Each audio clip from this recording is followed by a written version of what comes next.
تو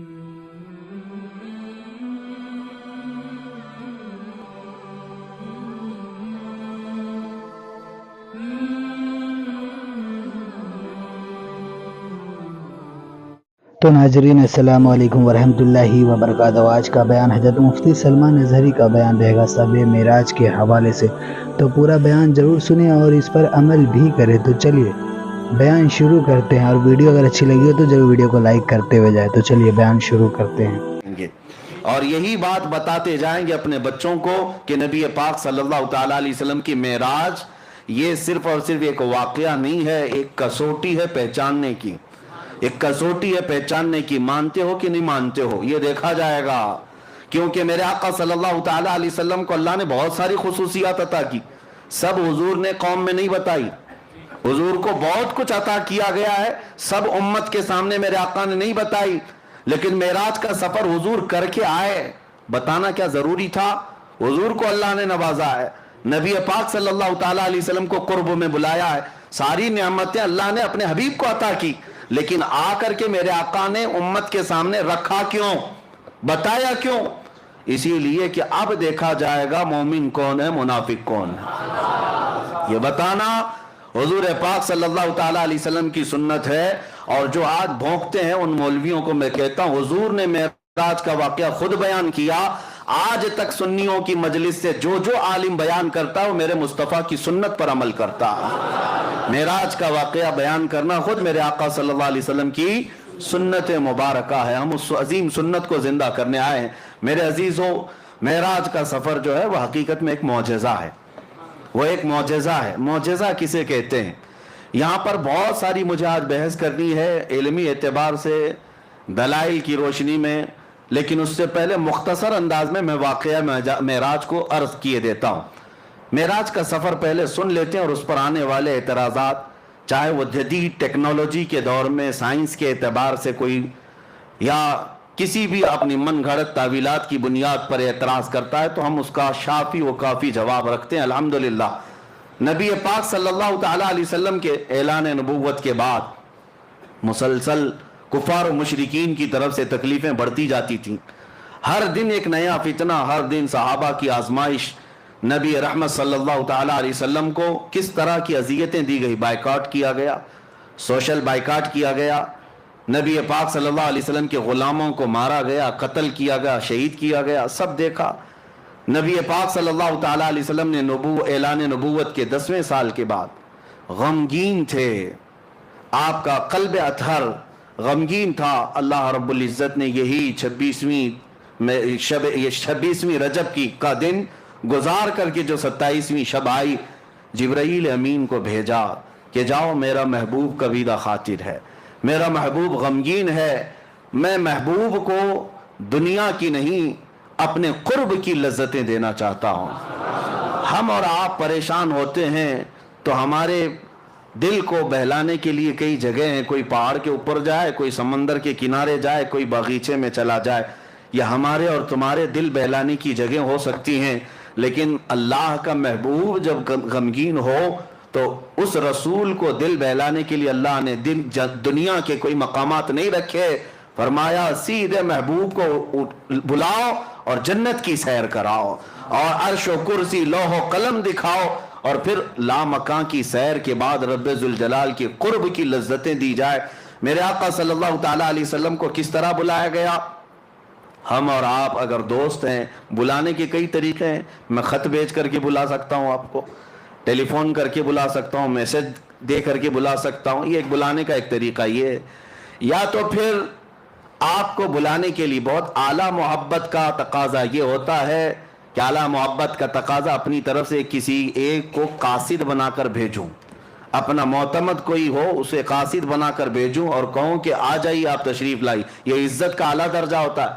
اور اس سے بھی اعلیٰ درجہ یہ ہوتا ہے کہ چل کر نہ ہو، میں سواری بھی میں ہی بھیجتا ہوں، یہ محبت کا اعلیٰ درجہ ہوتا ہے۔ رب تبارک و تعالیٰ معراج کی رات جب اپنے محبوب کو بلایا، ویسے تو قرآن کی آیتیں ڈائریکٹ اتر رہی تھی، اللہ تبارک و تعالیٰ وہی فرما دیتا محبوب آ جاؤ میرے پاس، نہیں، عظمت اور محبت کا تقاضا یہ تھا